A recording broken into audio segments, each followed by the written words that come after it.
Ողջույն սիրուն մարդիկ, ես Հայան եմ, ովքեր ինձ առաջին անգամ են տեսնում, ես մտածողության քոուչ եմ, ավելի խոր ուսումնասիրում եմ նեյրոնագիտությունը, որպեսզի հասկանամ, թե ինչպես կարող է մեր մտածողության փոփոխությունը ազդել մեր կյանքի որակի վրա։ Խնդրում եմ ինձ ներեք, եթե ֆոկուսը մի քիչ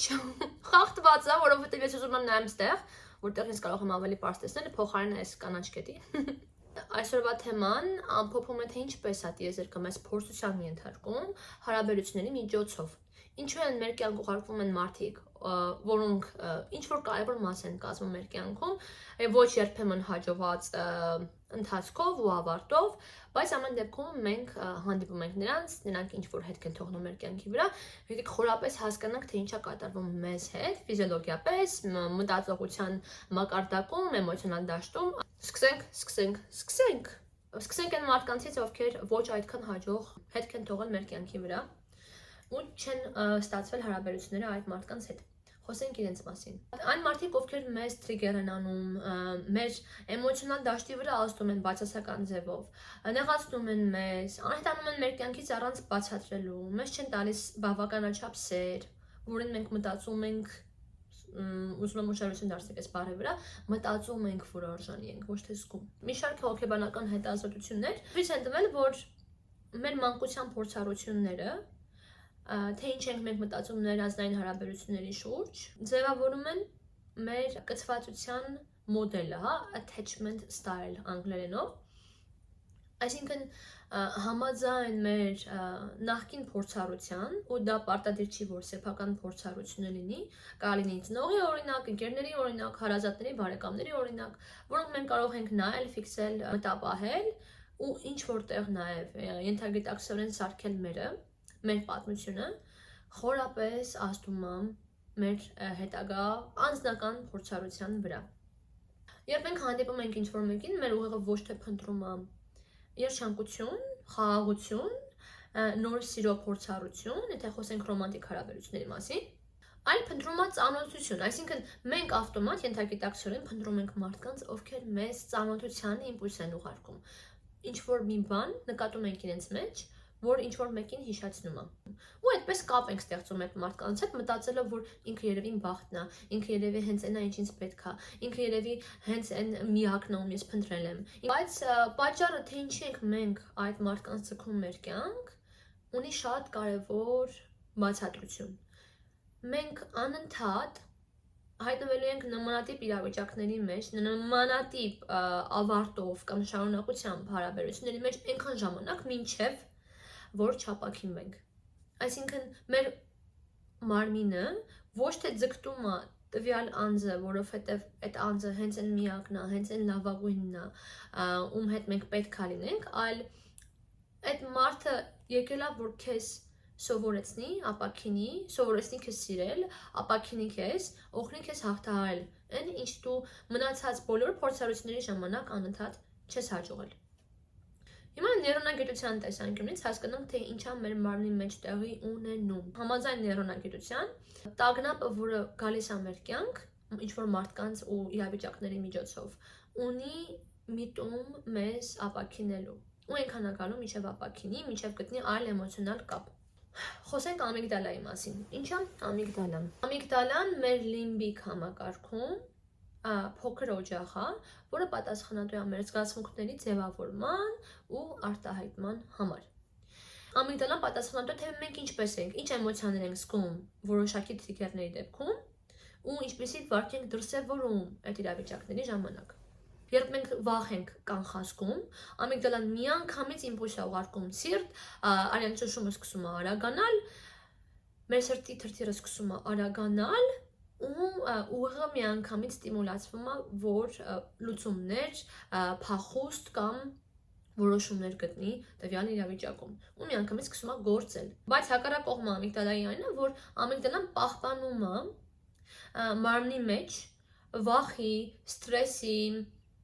երջանկության, սիրո բոլոր հիշողությունները։ Յուրաքանչյուր ասոցիացիա էմոցիոնալ, որ մենք ունենք տվյալ պատկերի, տվյալ երևույթի հետ, պահպանվում է մեր ուղեղում։ ու նաև մեր մարմնին, մեր նյարդային համակարգի մեջ։ Սրանով էլ բացատրվում է այն երևույթը, երբ մենք հիշում ենք անցյալից որևէ հիշողություն, որը մեզ երջանկություն, ստրես, վախ, ցավ է պատճառել, ու նույնաչափ էմոցիաներ ենք ապրում, չենք կարող ասել, որ նույն,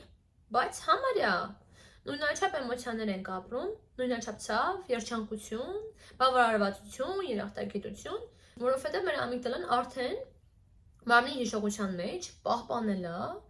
թե ինչպես կզգա օրինակ Անին, եթե նմանատիպ իրավիճակում հայտնվի։ Սրա մասին նախկինում եւս խոսել եմ, բայց մեր ուղեղը չի տարբերում հին հիշողությունը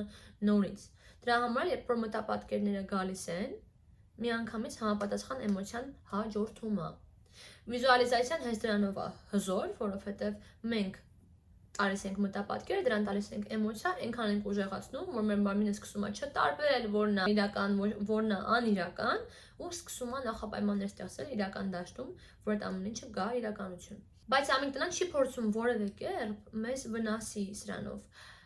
Գնում է իրականում ինքնաբուժում, երբ մենք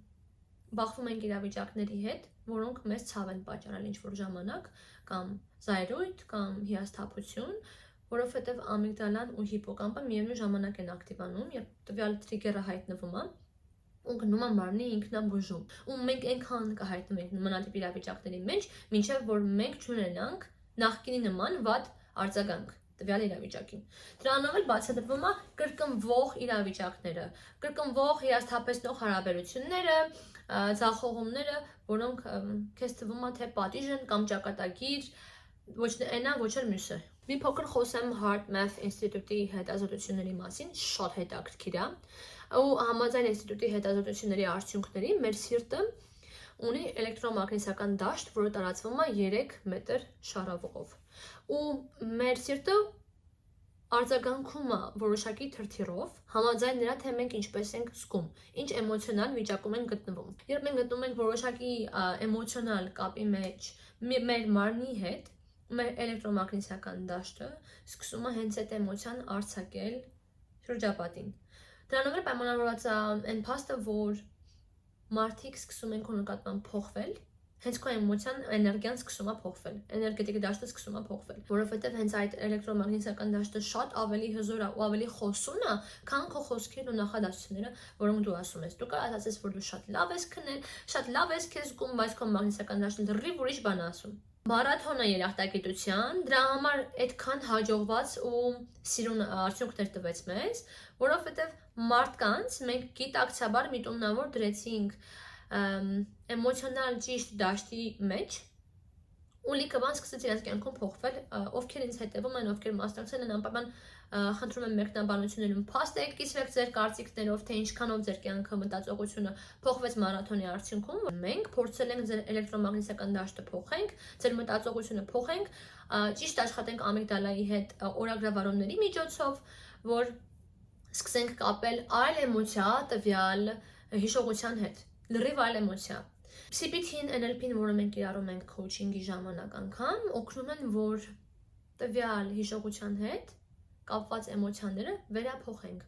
Հենց դրանով էլ պայմանավորված է մի շարք փոփոխություններ, որ տեղի են ունենում իմ այցելուների կյանքում, ու հենց այս հետազոտությունն վառ ապացույցներ է, որ մենք ձգում ու վանում ենք մարդկանց համաձայն մեր էմոցիաների, համաձայն նրա, թե ինչպես ենք մենք զգում մեր մասին, իրենց մասին,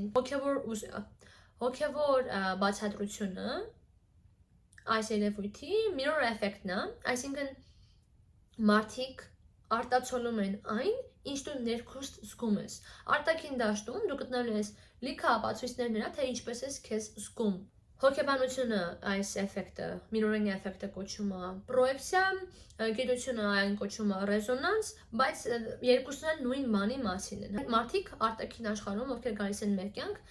ունեն միտում մեզ ցույց տալու, թե ինչն է բացակայում ներսում, ինչի հետ մենք հաշտ չենք, ու ինչի վրա պետք է աշխատենք, ու հենց սկսեցինք աշխատել։ Ամեն ինչ սկսել է փոխվել ու այդ դասերը նույնպես դադարել, որովհետև քանի մենք մեզ չենք ընդունել, մեզ չենք սիրել, բավականին մենք գրավել ենք ոչ թե սեր մեր կյանք, այլ դասեր։ Եթե ինչ-որ մեկը գալիս է քո կյանք ու դու սկսում ես ավելի երկար ժամանակ անցկացնել հայելու առաջ մտածելով, թե ինչը քո արտաքինի հետ այնպես չի, ինչը կփոխեիր, ինչը կֆիքսեիր, շրթունքները, աչքերը, քիթը, բերանը, մազերը, քաշը։ Այս մարդը եկել է քո կյանք միտումով քեզ սովորեցնելու, որ դու դեռ քեզ բավականին անվերապահորեն չես սիրում։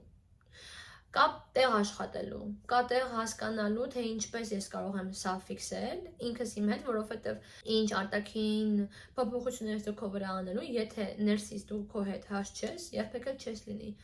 Մի վիրահատություն ինձ հաջորդել է, հաջորդը ու այդպես շարունակ։ Եթե ինչ-որ մեկը գալիս է քո կյանք, բայց մինչև քո կյանք հայտնվելը դու ունես մեծ նպատակներ, երկրաժամկետ ու կարճաժամկետ նպատակներ, որոնց վրա աշխատում ես, լիքը թասքեր, որոնք քեզ օգնելու են կյանքում կարիերայի մեջ առաջ գնալ, կամ ինքնակրթվել, հանկարծ այդ մարդու հայտնվելուց հետո մեկ էլ ապ, այդ ամեն ինչի մասին դու մոռացար, այդ ամեն ինչը արդեն դառավ երկրորդական, էլ այդքան կարևոր չի, հիմա պետք է կենտրոնանալ անձնական կյանքի վրա։ Հետո այդ մարդը անցնում է քո կյանքից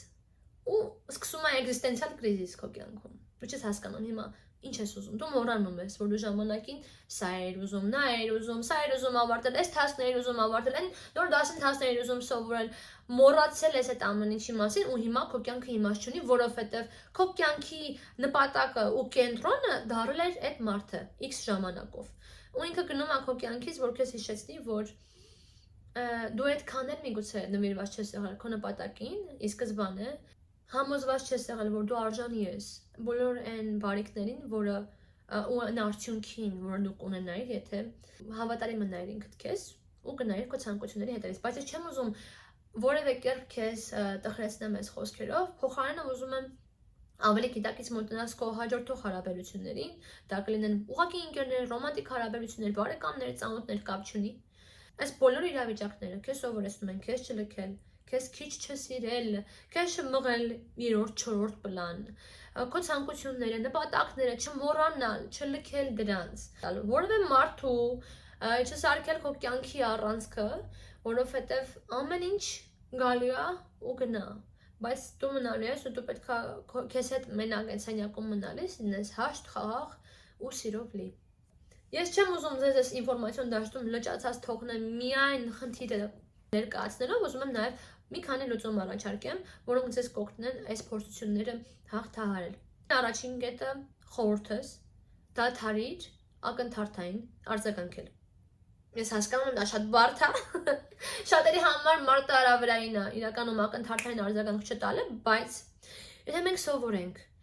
թիգերային իրավիճակում խորը շունչ քաշել 4 անգամ, կենտրոնալ շնչառության վրա, ոչ թե իրավիճակի, մեզ հեռացնել այն սենյակից, որտեղ ամեն ինչ տաքացած է ու հեսա դառնալի է մեծ թեմա,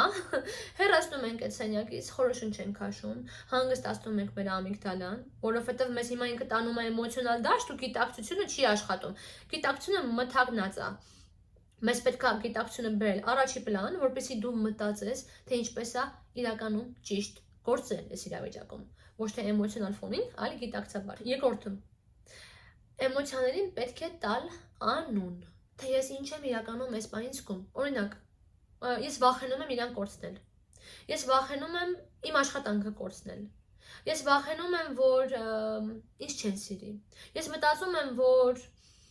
ես այդքան էլ ուժեղ չեմ, այդքան էլ խելացի չեմ։ Անվանի այն զգացողությունը կամ մտածողությունը, որը մարմնիդ մեջ եփվում է ու արտահայտվում է որոշակի էմոցիաներով։ Երրորդը, ինչքան էլ որ բարդ կլինի, անպայման շնորհակալ եղիր փորձառության համար։ Ուղղակի որ այս իրավիճակը քեզ նորից բերեց գիտակից դաշտ, որտեղ դու հասկանում ես, որ քեզ բավականաչափ չես սիրում, ու այս պահին ինչ-որ բան կա, քո հետ ներքին կոնֆլիկտ կա, որի վրա պետք է աշխատես, ու այս նշաններ քեզ, թե որտեղ պետք է աշխատես, ու ինչքան շուտ աշխատեցիր, ինչքան շուտ լուծեցիր այդ հարցը, այնքան ավելի ազատ ու երջանիկ ես լինելու։ Շնորհակալությունը հայտնեցիր ու անցնում ենք պլան 4-ին, 4-րդ կետին։ Դարձրու երախտագիտությունը քո առօրյայի կարևոր մասը։ Շնորհակալություն յուրաքանչյուր փորձառության համար, որ քո գլխով անցնում է, յուրաքանչյուր իրավիճակի մարդու ապրանքի համար, որ քո կյանքում կա, առաջին հայացքից մարտահրավերային է, բայց երկրորդ հայացքից դաս, որովհետև մենք մարդիկս հակված ենք չնկատելու իրավիճակի երկրորդ կողմը երբ այդ իրավիճակում դեռ առաջին փուլում ենք, այսինքն երբ մենք հայտնվում ենք որևէ բացասական իրավիճակում, մենք չենք հաշվի առնում բոլոր դրական կողմերը, որ ինքը կարա ունենա քո վրա։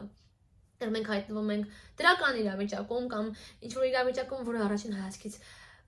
շատ ոգևորող, ոգեշնչող, մոտիվացնող, մենք հաշվի չենք առնում բացասական կողմերը, բառացի չենք բերում, հա։ Դրա համար էլ մենք գալիս ենք անակնկալի։ Մեր ամիգդալան ընկնում է շոկի մեջ։ Ուզում եմ ուղղակի ճիշտ աշխատենք մեր մարմնի հետ, մաքսիմալ գիտակից լինենք, թե ինչա մեր ներսում կատարվում, հոգևոր ֆոնի վրա, մենթալ, ֆիզիկական, ֆիզիոլոգիական, ու երբ հասկանում ենք այս ամեն ինչը, ավելի կոնստրուկտիվ պլան ենք մշակում, ոնց անենք, որ մեզ այդ իրավիճակից հանենք։ Այնպես չի, որ դու հենց հիմա նայեցիր այս հոլովակը մինչև վերջ, շնորհակալ եմ դրա համար, ու հույս ունեմ, որ կհասնի տեղ կարձագանքի համապատասխանաբար ու կօգնի ամենակարևորը այն իրավիճակներում, որտեղ քեզ անզոր կզգաս։ Շնորհակալ կլինեմ, եթե subscribe լինես, հետևես ինձ, դա ինձ կողոքեվորի, նաև նշան կտա, որ ես հասկանամ արդյոք շարունակել թե ոչ այս ֆորմատը։ Անպայման սրտիկներ, մեր նամբանություններում անպայման հարցեր տվեք, կիսվեք ձեր կարծիքով, ես դա շատ կգնահատեմ, շատ կսիրեմ, համբուրում եմ։